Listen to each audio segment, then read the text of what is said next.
The angel of the Lord declared unto Mary, and she conceived by the Holy Spirit. Hail Mary, full of grace, the Lord is with thee. Blessed art thou among women, and blessed is the fruit of thy womb, Jesus. Holy Mary, Mother of God, pray for us sinners now and at the hour of our death. Amen. Behold the handmaid of the Lord. Be it done to me according to your word. Hail Mary, full of grace, the Lord is with thee. Blessed art thou among women, and blessed is the fruit of thy womb, Jesus. Holy Mary, Mother of God, pray for us sinners now and at the hour of our death. Amen. And the Word was made flesh, and dwelt amongst us. Hail Mary, full of grace, the Lord is with thee.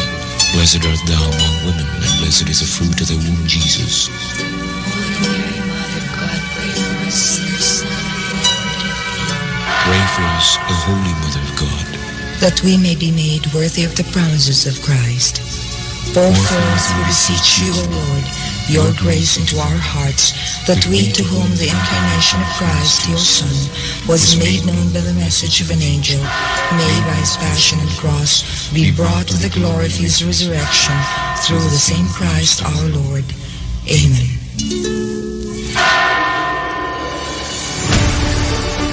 Kini ang sibianan sa RPN, Radio Philippines Network, DXKS, DXKS, 1080, ang inyong Radio Ronda, 5,000 watts, nagsibya sa ikatulong andana sa UFCO Lim Building, Borromeo Street, Dakbayan sa Surigao. RPN, Radio Philippines Network, DXKS 1080, ang inyong Radio Ronda.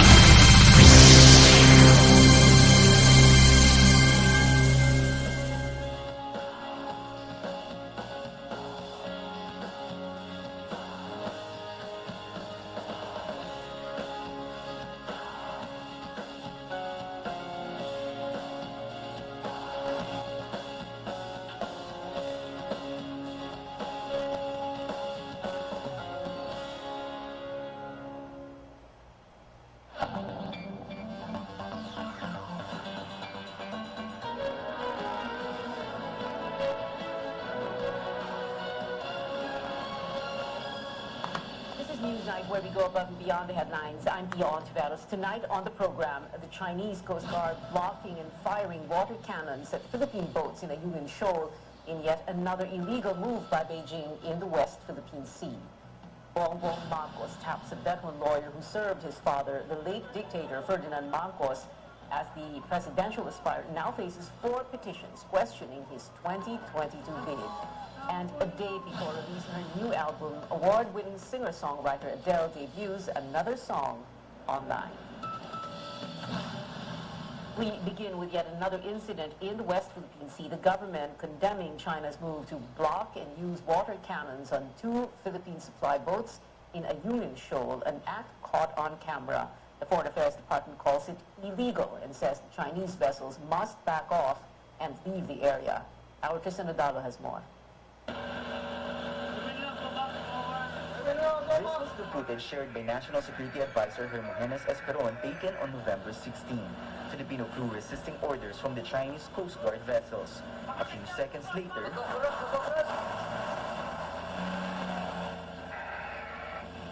the crew on board supply boats were blocked on their way and encountered water cannon. In a series of tweets on Thursday, the DFA says that the supply boats were transporting food to military personnel in Ayungin Shoal. Also known as Second Thomas Shoal, it is part of the country's exclusive economic zone and the Kalayaan group of islands in Palawan province. No one was hurt in the incidents, but the supply boats aborted their mission because of the encounter with the Chinese Coast Guard. Foreign Affairs Secretary Teddy Boy Locsin Jr. has conveyed in strongest terms to Chinese Ambassador Wang Zhilian and the Chinese Foreign Ministry the country's outrage, condemnation, and protest. Esperon, also the chairman of the National Task Force West Philippine Sea, said the supply mission will resume regardless of the incident. He adds the Philippines will continue to protest China's illegal acts. Dalawa yung nag-block, and then yung pangatlo, that was the one that water cannon, the 2 for 1 hour. The DFA also reminds China that an attack on any public vessel could fall under the provisions of the Mutual Defense Treaty between the Philippines and the United States. But for an international and security expert, invoking the treaty in this incident is still a gray area. Gray area phenomenon kasi hindi siya leading to military conflict kumbaga law enforcement aspect yan.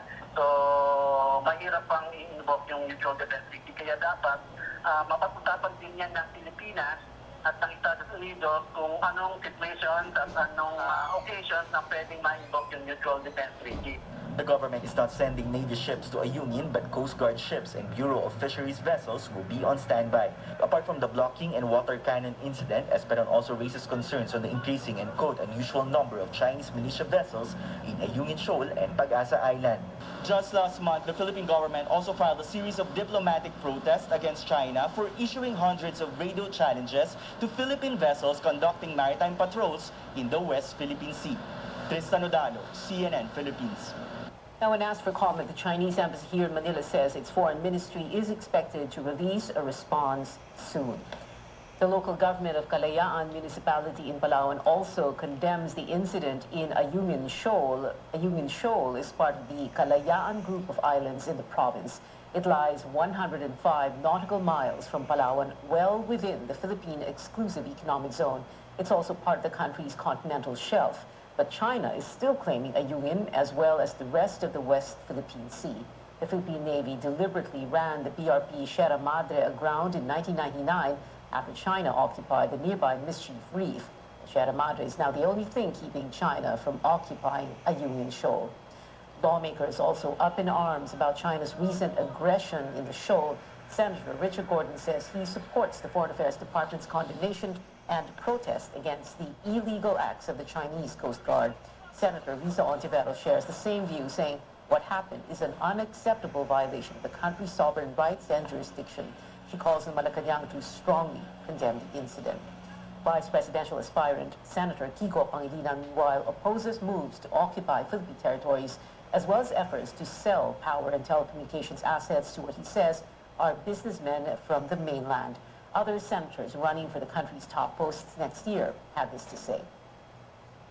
Satisfied, ano? Kaya ang aming magiging polisiya dito, makipag-alliance tayo doon sa malalakas na bansa, yung mga militarily strong countries, like meron man tayo existing mga bilateral agreements with them. Umasa tayo doon sa tinatawag na balance of power, na makipag-alliance tayo, hindi yung parang push over na lang tayo. Tinataboy, may nasaktan o wala, baka panahon na talaga na medyo, di naman parang veiled threat. Ano? Pero dapat siguro i-highlight natin uli ang mga provisions ng Mutual Defense Treaty. Sapagkat yun ang panlaban dyan eh. Ang alam ko, meron doon na sinasabi na pagka tayo nagkaroon ng kahit na a form of aggression, papasok yung the Mutual Defense Treaty will kick in. Another presidential aspirant, Vice President Leni Robredo, says the latest harassment by Chinese Coast Guard vessels emphasizes the need to show a stronger stance in asserting Philippine sovereignty. Another hopeful, Manila Mayor Isko Moreno, says that if elected president, he will be fearless in fighting for the country's territorial waters and at the same time will be fair with discussions and the management of the situation on both sides. The United States reaffirming its support to the country's arbitral award that invalidates China's claims in disputed waters. That is according to a statement from the U.S. State Department at the 9th Bilateral Strategic Dialogue earlier this week. Washington also standing by the application of the Mutual Defense Treaty with the Philippines in case of an armed attack on the country's forces or vessels in the South China Sea. The bilateral talks concluded with the signing of a joint vision statement to strengthen cooperation and relations.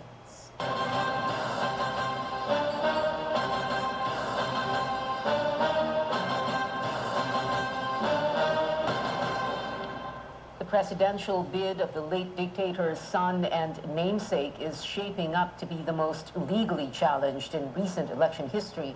Bongbong Marcos is now facing 4 petitions to stop him from joining the race to Malacanang. As Melissa Lopez reports, Marcos also hired a veteran lawyer who was his father's Solicitor General. Former Senator Bongbong Marcos's attempt to bring his family back to Malacanang is facing legal hurdles, with 4 petitions now blocking his presidential dreams. But his lawyers missed the November 16 deadline to formally respond to the first of the pleas to cancel his certificate of candidacy. They asked for an additional week to prepare their answer. On Thursday morning, Marcos lawyer Vic Rodriguez claimed that COMELEC has already granted the extension hours before the poll body's 2nd Division made its decision.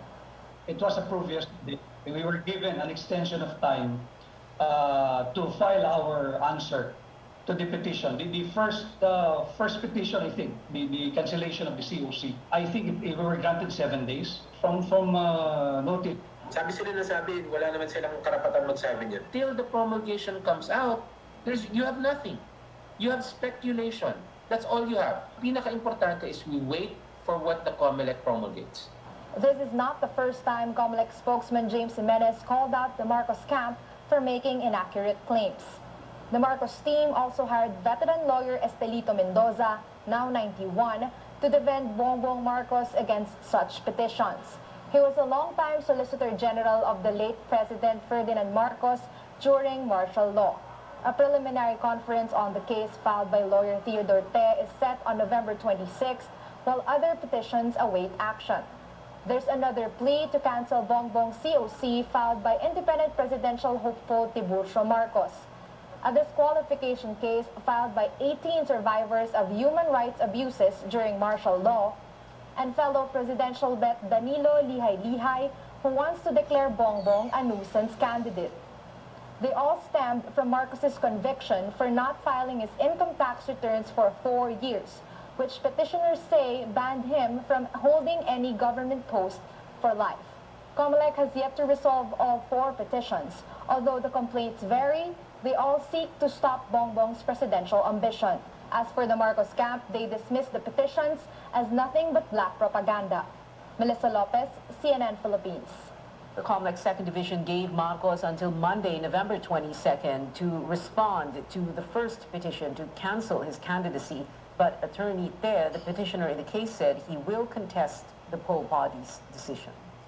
New petitions against Bongbong Marcos come on the 5th anniversary of the burial of his father, Ferdinand Marcos, at the libingan ng mga bayani in Taguig. Martial law victims and human rights groups staged protests there today after holding a caravan from the University of the Philippines in Diliman. They protested the presidential run of the late dictator's son and namesake, as well as his tandem with vice presidential aspirant Davao City Mayor Sara Duterte Carpio. They also rejected the notion that the older Marcos or the elder Marcos was a hero. Lawmaker and senatorial aspirant Nery Colmenares, who was one of the protesters, says anyone who denies that Marcos Sr. was, quote, a corrupt and fascist dictator does not deserve to be president of the country. Marcos Sr. was buried at the libingan ng mga bayani in 2016, a longtime wish that President Rodrigo Duterte granted. Burial had sparked outrage and nationwide protests, with martial law victims and groups vowing to never forget Marcos's iron rule. And what's so special about the president's first 100 days in office? This usually takes on a symbolic significance to mark how the country's new leader is doing, the speed by which he or she delivers on campaign promises, and how he or she is addressing the most pressing issues one by one. 5 presidential aspirants presented that plan to business leaders today, but as Anjo Alimario tells us, 2 candidates were no-shows. 5 presidential hopefuls make a pitch to business leaders that their economic agenda will bring recovery once they get elected into office. In recorded messages, Manila Mayor Isko Moreno, Senators Bongo, Panfilo Lacson, and Manny Pacquiao, and Vice President Lenny Robredo took on the challenge in the Philippine Business Conference Expo's Presidential's Forum. Moreno says he will devote the first 2 years of his administration to reinforcing the health system to best cope with the pandemic. He'll push for lower taxes and fuel and electricity, address the housing backlogs, and give equal opportunity and level playing field in the business sector. I will be fearless confronting problems. We will be fair in addressing it. For Go, why fix if it ain't broken? He vows to continue the Duterte administration's programs. and will concentrate on doubling malasakit centers or the chain of one-stop shop medical and financial centers nationwide, identify 10 million poorest Filipinos and give them cash aid and jobs. He also wants to establish a regulatory body for the franchise industry. Hindi ko hahayaan na masayang lang ang lahat ng pagod at efforts ng Duterte administration. Hindi natin sisirain ang legacy ni Pangulong Duterte.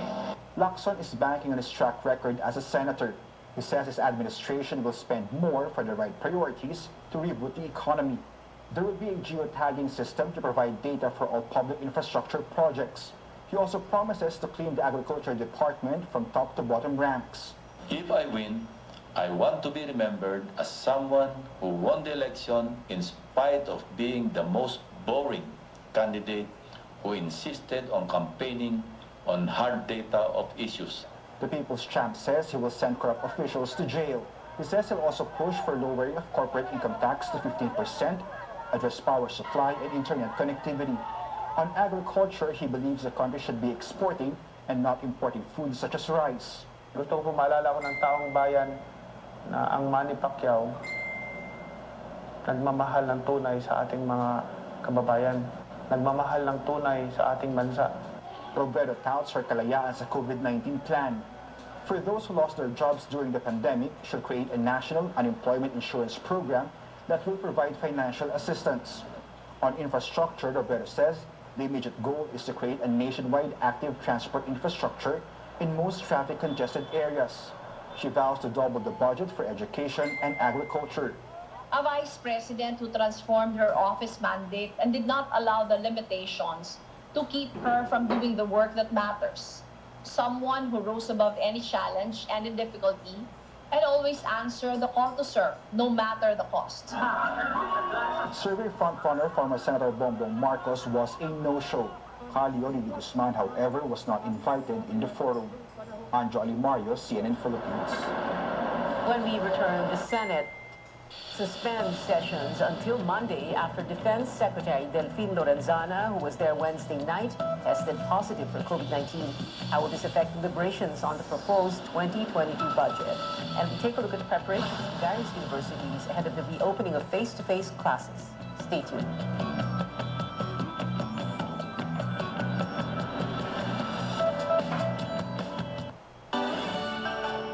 Manong Joe po. At Ate Maita. Ngayong November, tumaas ang overall electricity rates ng 33 centavos per kilowatt hour. Bunga ito ng maintenance shutdown ng Malampaya Gas Facility na naging sanhi ng dagdag singil sa WESM at paggamit ng mas mahal na alternative fuel ng mga gas plants. Kaya andito po kami para tulungan kayo mag-manage ng konsumo ngayong bare months.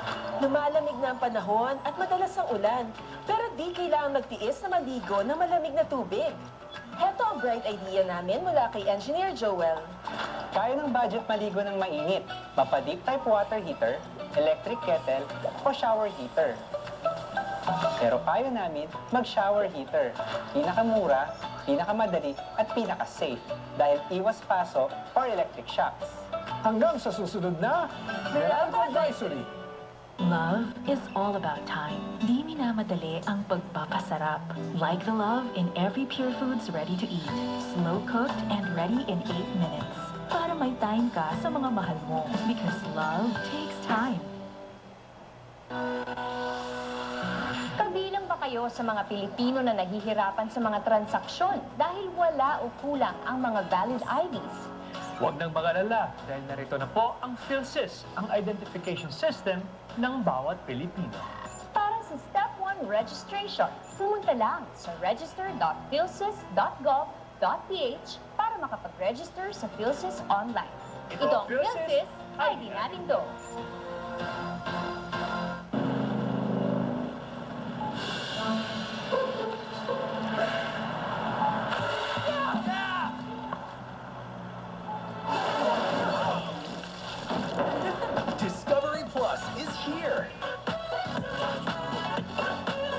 Welcome to your new home of larger-than-life entertainment and unforgettable characters. Subscribe now at 129 pesos per month. Bawat patak, may sarap, may lakas, sulit. Red Horse Beer.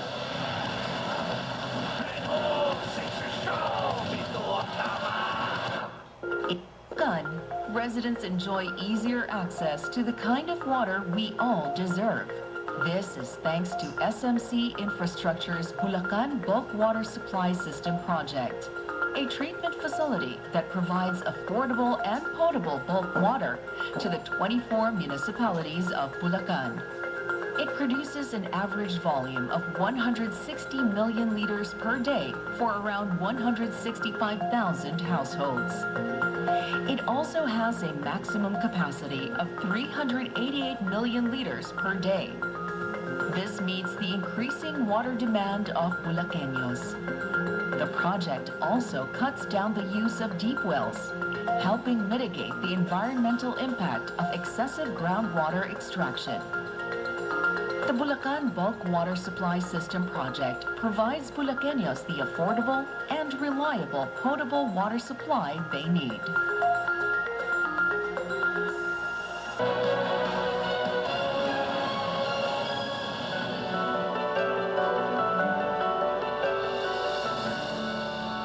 Welcome back to Newsnight. While experts note the continuous drop in COVID-19 cases, the country records over 300 deaths for the second straight day. The health department says 305 people died from the virus. However, only 36 of these occurred this month. 44%, or about 134 fatalities, were reported in October, while 35%, or 107, in September. The DOH says the late reporting was because of delays in encoding. Total deaths are now over 46,400. The DOH also reports nearly 1,300 fresh cases, pushing the nationwide tally to over 2.8 million. But the agency says the positivity rate slightly fell to 3.4%. This is the sixth straight day the figure has been below 5%.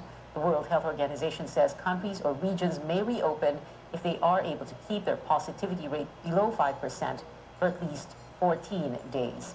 Meantime, over 1,900 people got well from the virus. This means 97.5%, or more than 2.7 million have recovered. 4 laboratories failed to submit data. Deliberations on the proposed 2022 national budget face a setback as the Senate suspends sessions until Monday. That's after Defense Secretary Delfin Lorenzana, who was present during the hearing on Tuesday, not Wednesday, as we said earlier, again tested positive for COVID-19. Lorenzana's swab test result came out yesterday. The official, who is fully vaccinated, says he has no symptoms and will undergo another test in the coming days after observing his condition. Lorenzana arrived on Sunday from a trip to Poland. He did not undergo quarantine as Poland belongs to green list countries. Disinfection is underway in the Senate building. There will also be tighter rules for visitors. Senators underwent antigen tests yesterday after Lorenzana's results came out. Senator Migsubili says those who actively participated on the floor had negative antigen results, but they will still undergo quarantine and RT-PCR testing on Sunday. Senator Joel Villanueva, who says he tested negative in the antigen test, was seen shaking hands with Lorenzana in a photograph the senator himself provided. Experts have discouraged shaking hands to minimize contact with others and prevent the spread of the virus.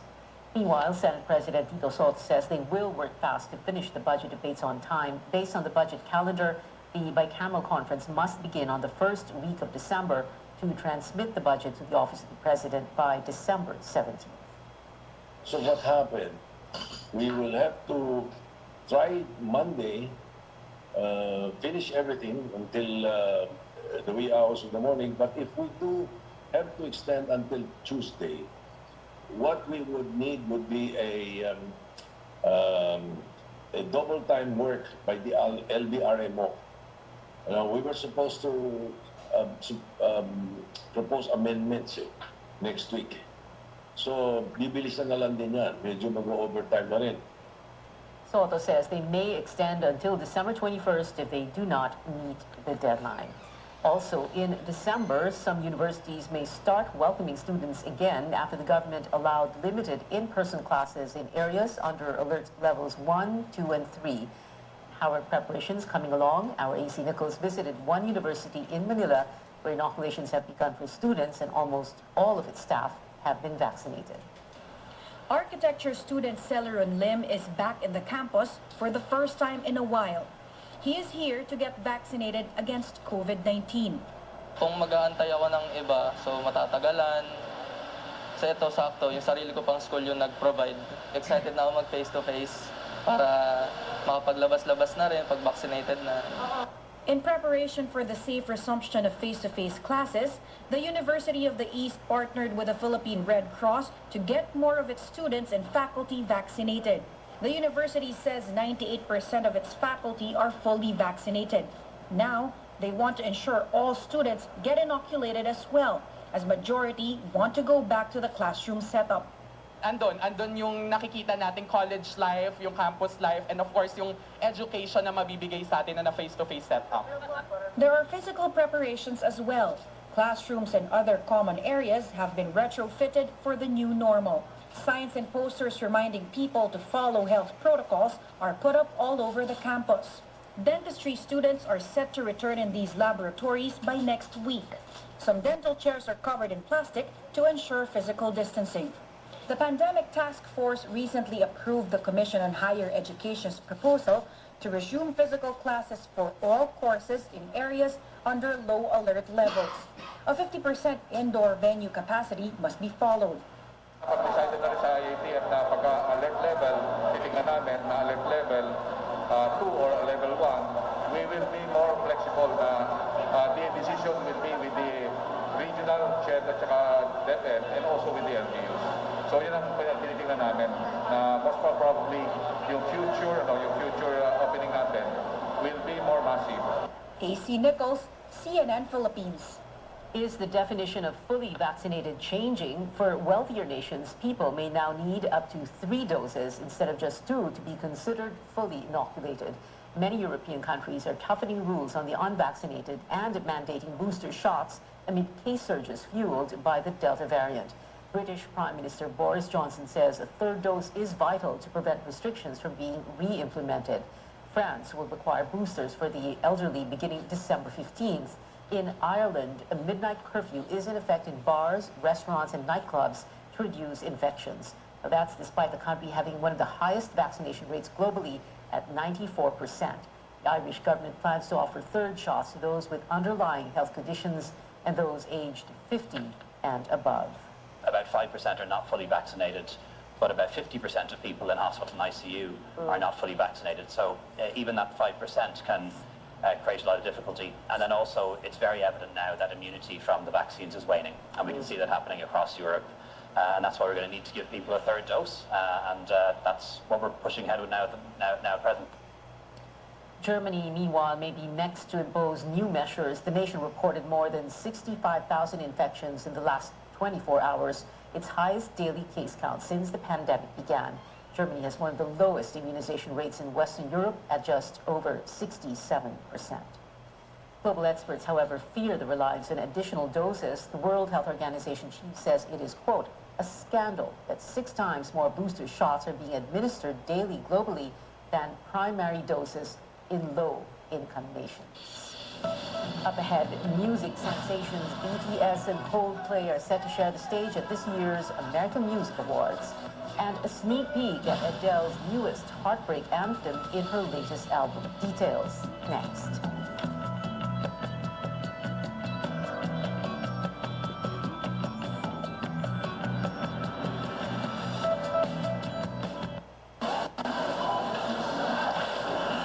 Make a splash at mealtime with Pure Foods Seafood Delights. 100% real seafood goodness. Ready to serve in minutes. Pure Foods Seafood Delights. Eat so easy. Friends, try nyo to. Vet-approved Nutri-Chunks in lamb flavor. With active boost and prebiotics na pampalisto. Made with real lamb goodness. With essential nutrients to help keep them strong, healthy and happy. Listo, ganado sa Nutri-Chunks.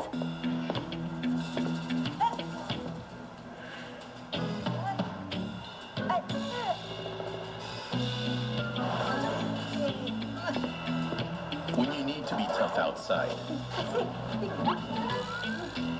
you gotta be clean inside.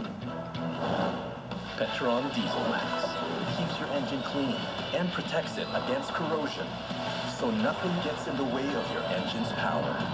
That's why it's the most widely used diesel among four-wheel users in urban Philippines.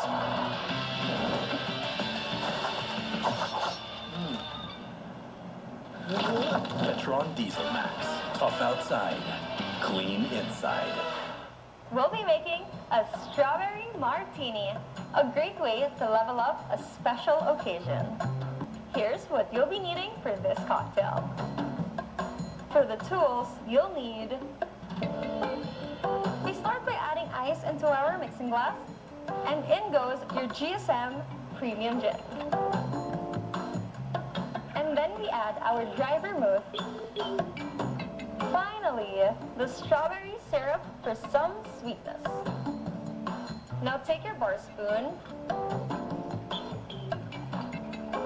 Once all blended nicely, grab your strainer and pour your cocktail into your martini glass. Garnish this with some fresh strawberries. There you have it, your strawberry martini made with GSM Premium Gin.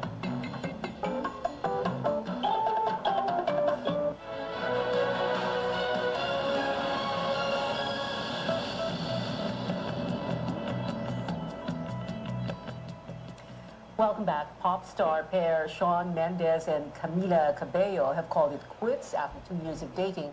Both singers posted on their Instagram story saying that they will remain best friends even after the breakup. The two began the relationship in 2019 following the success of their hit collaboration, Señorita. Speaking of collaborations, it looks like Bts and Coldplay fans will finally get to see the two worldwide sensations perform together.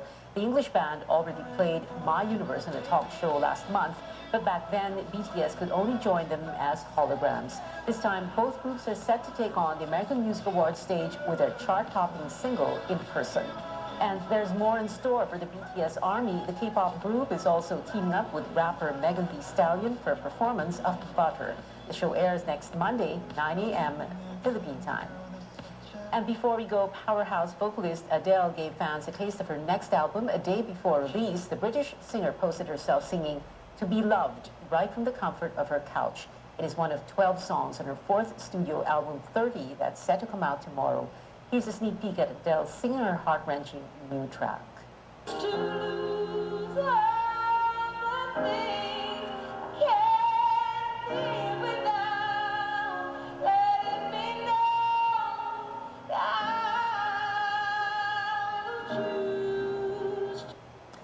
Easy on Me, the first single off 30, dominated the Billboard Global 200 chart. It took the #1 spot for 4 weeks straight. It is 37 days before Christmas, and that is it for now. Join me again on News.ph at 7 p.m. I'm Pia Altaves for Newsnight, where we go above and beyond the headlines. RPN Radio Philippines Network. Radyo Ronda DXKS Surigao. Member, kapisanan ng mga broadcaster ng Pilipinas. So the daughter withdraws her candidacy for re-election as mayor, close on the heels of a drug raid that it turns out didn't target her information officer. Flies to a luxury island resort for a birthday party of the Speaker of the House, officially leaves her local party, hops on over to Cavite to be ninang sa kasal, even walking in on the arm of a man who's clear about his intentions to run for president. I am running for president. Full stop. That Cavite pit stop was also where the daughter promptly swore allegiance to the political party of the father of the bride, which completely caught her father's political party, or at least one faction of it, off guard, leading them to having their presidential candidate, who said at the start he didn't look like a mockery, withdraw his bid the very next day. Withdraw his bid the very next day. And then their VP candidate withdrawing his his own COC, only to file a COC for president with another political party, accompanied by the master he served for so long, whose political lieutenant announced the president, the incumbent one for the next 6 months still, would file his own COC for VP on D-Day. Babalik Presidente sa Monday para mag-file.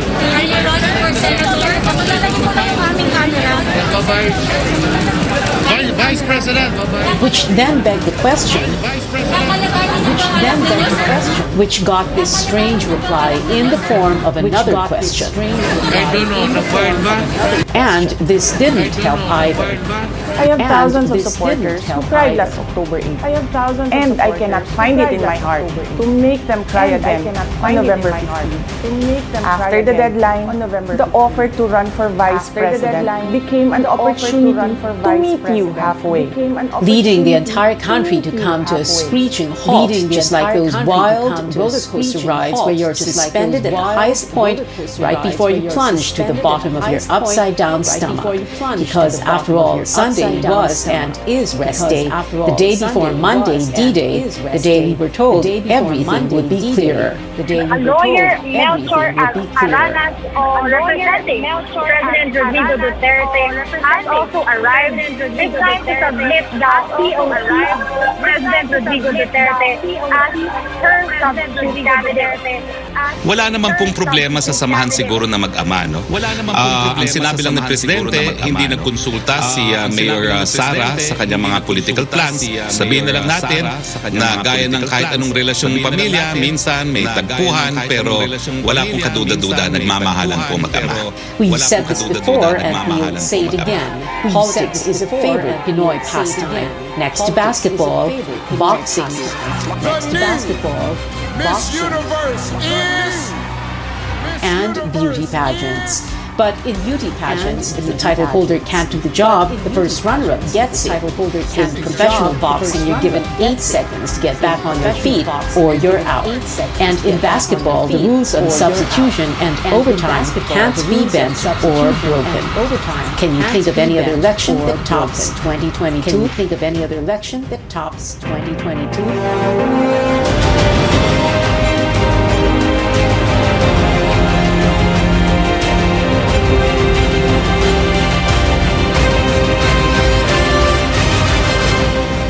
Good evening, I'm Bts and Coldplay. Welcome to your weekly political appointment fix, politics as usual. Our guests for tonight, 2 political science professors from UP Diliman, Dr. Maria Ella Atienza, and from De La Salle University, Dr. Julio Tihanki. Good evening to you both, professors.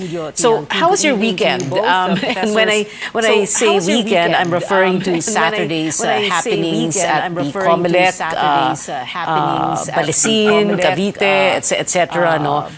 Nabusan na ba kayo ng words or adjectives to describe what you witnessed? Professor Tihanki, kayo na po muna. Professor Tihanki, kayo na po muna. The entire drama last week until the weekend, until early this week, was all sound and fury, signifying nothing. No? The much anticipated showdown for the presidency between Bongbong Marcos and Mayor Sara Duterte was a non-starter. And the promise, Duterte versus Duterte showdown for the vice presidency, the big drama na inaabangan ng lahat ng tao ay na-cancel. No? So again, we have all been taken for a ride. No? So it goes to show how the Dutertes have really mastered the politics of mayhem and misdirection. Mayhem and misdirection, pero pinag-usapan sila ng mabuti. Professor Atienza, kayo po. ng mabuti.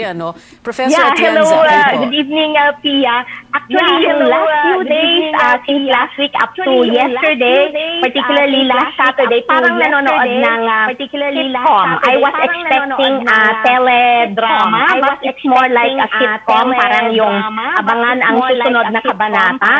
I was not surprised that Bongbong still stuck with what he said, that he's running for president, and then, of course, Sarah decided to, the indications are pointing that she will file for vice president when Bongbong said that he will not give way. But what was surprising was After Bato withdrew last Saturday, Bongo filed but not presidential candidate or presidential PDDS.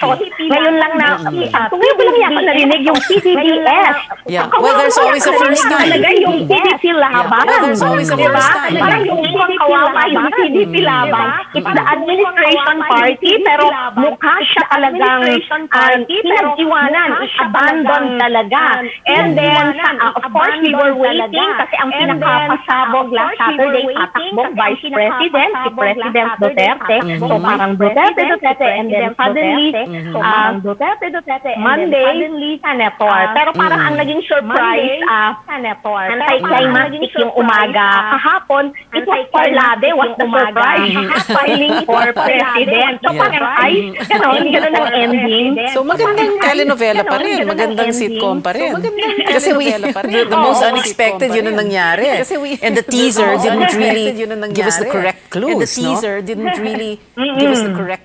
And well, anyway, you were saying already, no? So Sarah running for VP, Bongo running for president, Digong running for senator, and then you have this, strange situation where Bongo Marcos's party says it is adopting Sarah as their VP candidate. And until now, walang sagot si Sarah. O ang lakas, because she filed with lakas, which is another thing that we need to try and digest. No? What's all this? No? What does it mean, Professor Tihanki? What's all this? No, well, Tia, mukhang nagkakasala sa labat ng mga kwento. Tia, mukhang nagkakasala sa labat. The objective of the game is actually to coordinate. No? If they want to consolidate their forces. No? But apparently, what's happening here is failure in coordination. No? Sabi nga ng iba, magtayo naman kayo ng Viber group, no? Para mag-usap-usap kayo sa mga or pwede ring Telegram. Mas secure ang Telegram. Pwede ring Telegram. Ang nangyayari dito kasi, ang nangyayari dito kasi, mukhang hindi na magkasundo yung mga original plans nila. The original plan, I think, was really to consolidate the forces of all administration candidates. Come out with a tandem that is quite formidable. Come out with a tandem that is the president himself.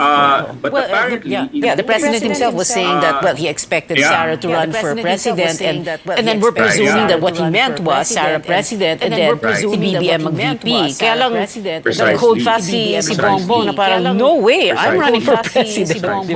No way. Actually, from the very beginning, there seems to be a division within the House of Duterte between the daughter, the favorite daughter, and the political son. So the father was torn between pursuing or supporting the dreams of the daughter or the dreams of the political son. So it is a story of the personal, our political becoming personal, political becoming personal.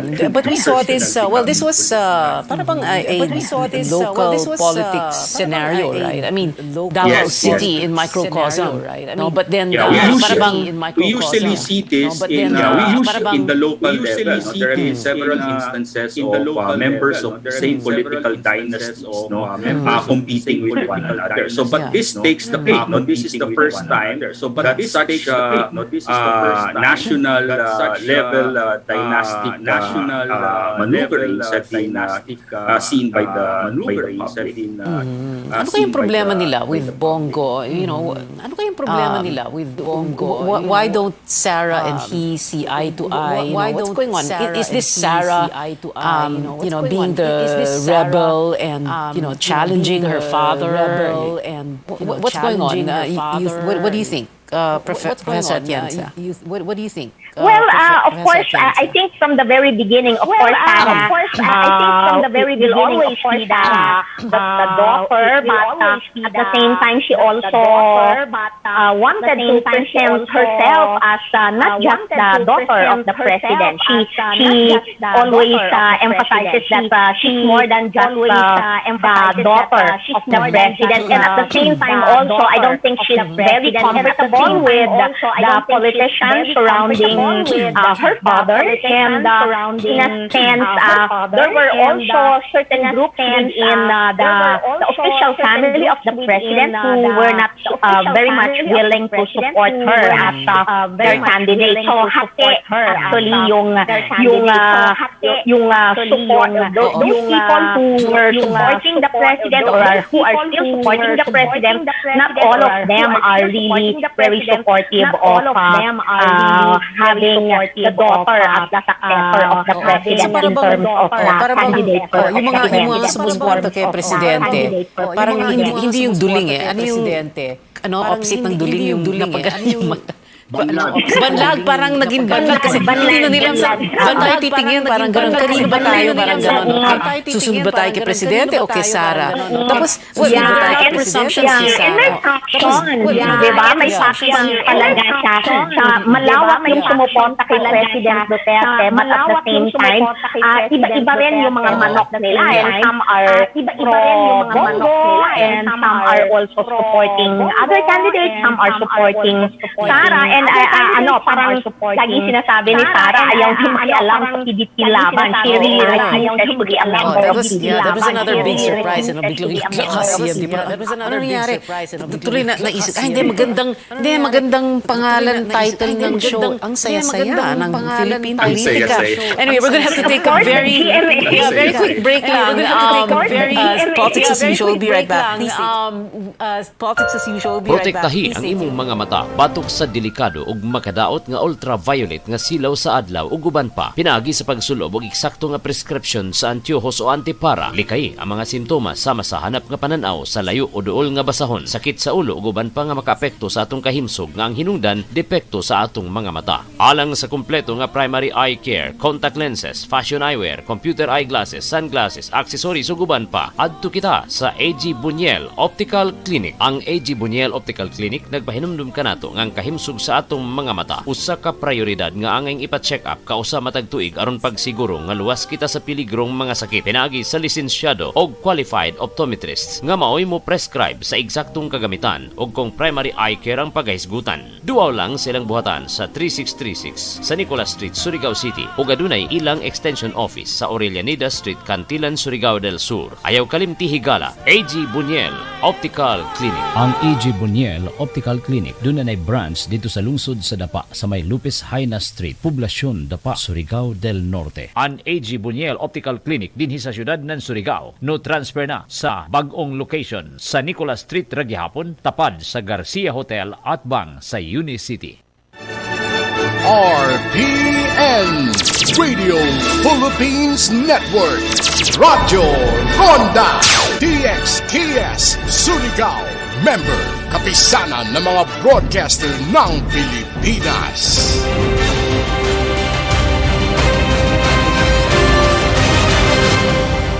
Welcome back. This is Politics as usual. Ang saya-saya. Our guests, two political professors, Professor Ella Atienza and Professor Julio Tihanki.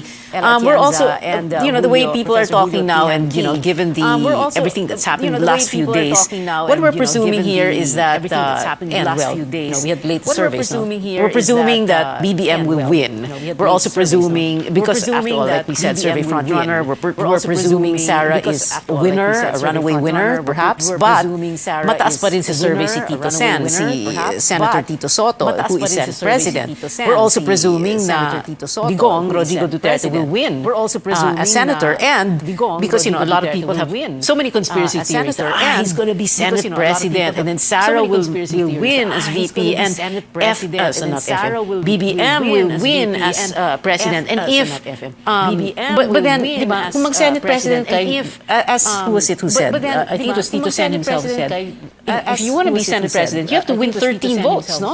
Of the Senators. So, ang daming mga presumptions dito. What do we make of this, Professor Tihanki? Mga presumptions dito. What do we make of this, Professor Tihanki? Well, of course, we have to understand that the high percentage of numbers that Bongbong Marcos got in the recent round of surveys was a result of Mayor Sara not pursuing the presidency. So we have to understand that the vote base of both the Marcoses and the Dutertes are the same. And that when Sara Duterte initially and that when put out did not participate or did not file for the presidency, then it was quite logical that her votes would then it was quite logical that her votes. So that explains the high numbers of Bongbong. And of course, as a result, if Marcos would run, there should be a counter move by the EDSA forces. So that really convinced Vice President Lenny Robredo to finally decide to run. But not because of Bongbong, but because she has become the avatar of the EDSA narrative. So lahat to reaction sa isa't isa sa mga galaw nila. At parang chess yan, nag-abang sila kung anong mga kilos ng kalaban nila, tsaka sila gumalaw.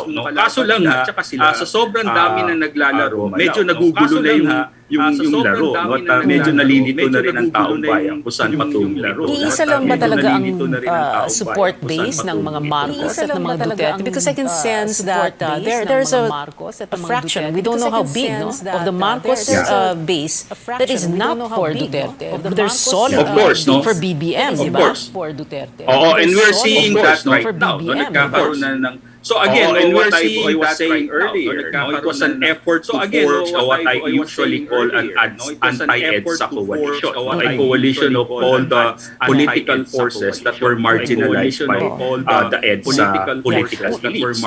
So, but then again, they all have their own political interests. They all have their political agenda. And it's now, we're now seeing that. So instead of uniting, like for example, from the very start, we all know that the interest and the motivation of the daughter is different from that of the mother. And there are different political forces supporting the candidacy of supporting the candidate. And in fact, the daughter chose to heed the advice of the former queen, who is now becoming the new kingmaker. The one being becoming the new king. Yes, we'll get to the why it's lakas CMP.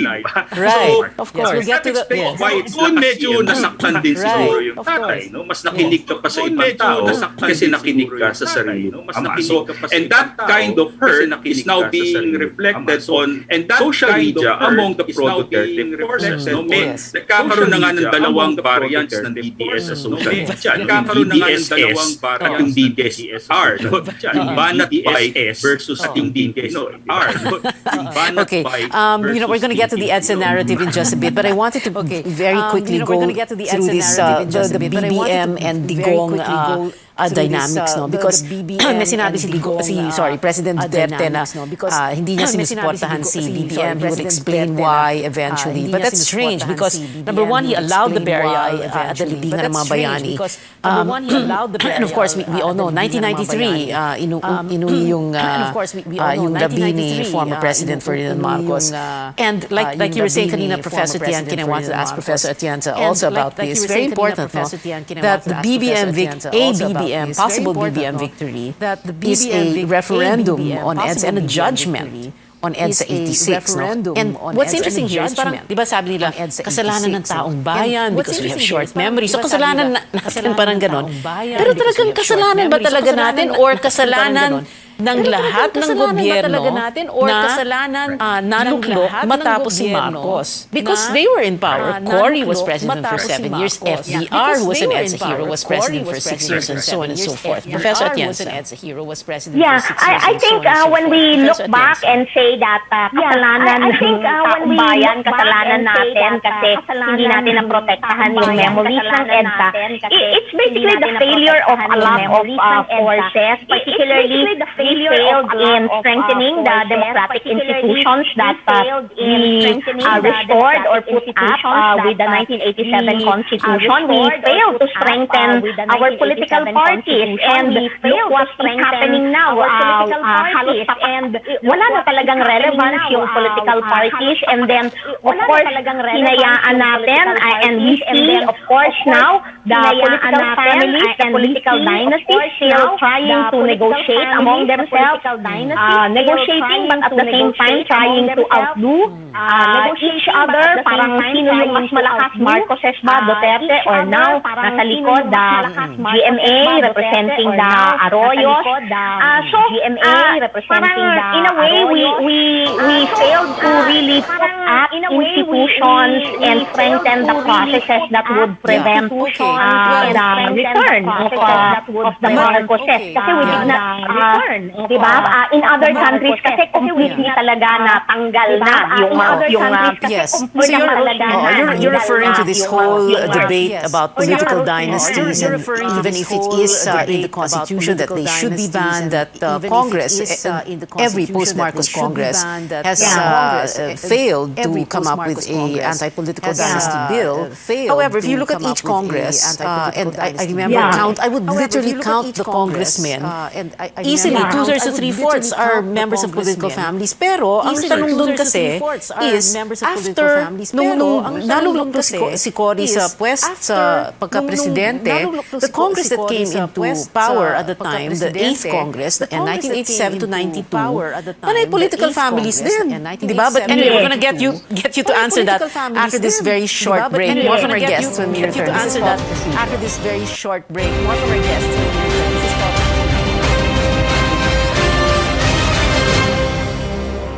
We are on our final stretch. This is Politics as Usual. Professor T. Hanky, can you respond to my question a while ago?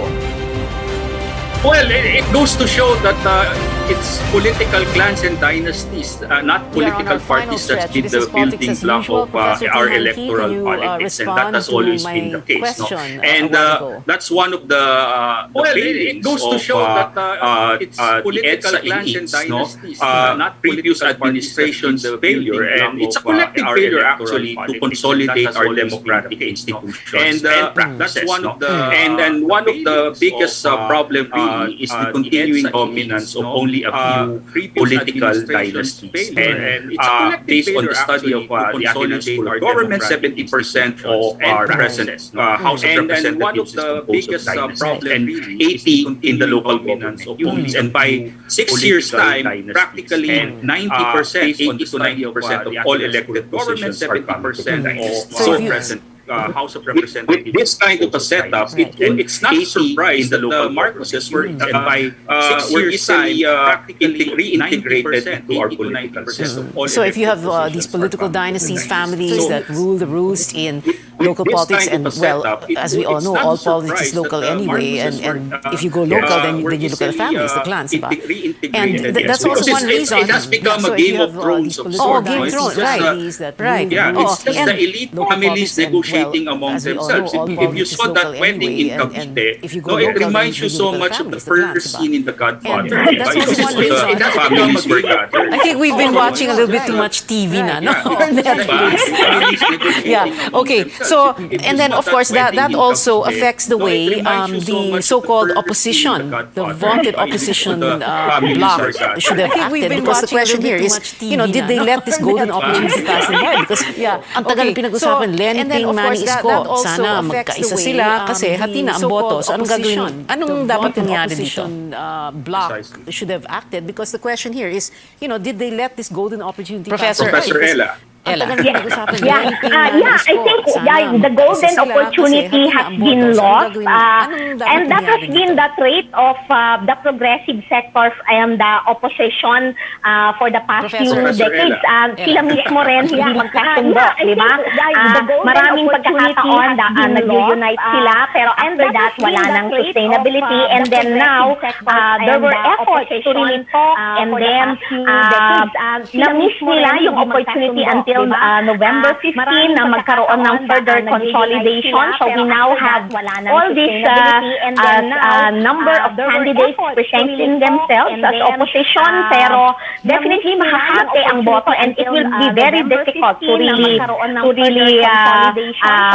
to get votes from, let's say, if ever talagang makonsolidate ang BBM and Sara tandem. Unless, of course, kailangan pa rin nila mismong mag-negotiate. Kaya lang mas mahirap na kung meron pang susuko o mag-withdraw. Kaya lang some of them, of course, are driven by personal ambitions to become president. Okay, and final word na lang. So, Professor Tihanki, then we have to go already. Sorry, Professor Atienza, I suppose that can be your final word. Ubus na oras. Driven by personal ambitions to become the ongoing president. political circles that we have witnessed or witnessing goes to show how convoluted our presidential politics has become. And if we don't take seriously institutional reforms to consolidate our democracy, we will see more of the same, and this is not good for the health of our presidential politics. Thank you so much for joining us tonight, Professors Maria Ella Atienza and Julio Tihanki. We have been told before, don't talk politics at the dinner table or at a family reunion or in Viber groups and risk digital warfare. But we can talk about it here at this table on the show, your weekly political appointment fix. Politics as usual. I'm Pia Ontiveros. See you back here next Tuesday, 8:30 p.m. Or in violent and risk digital warfare. But we can talk about it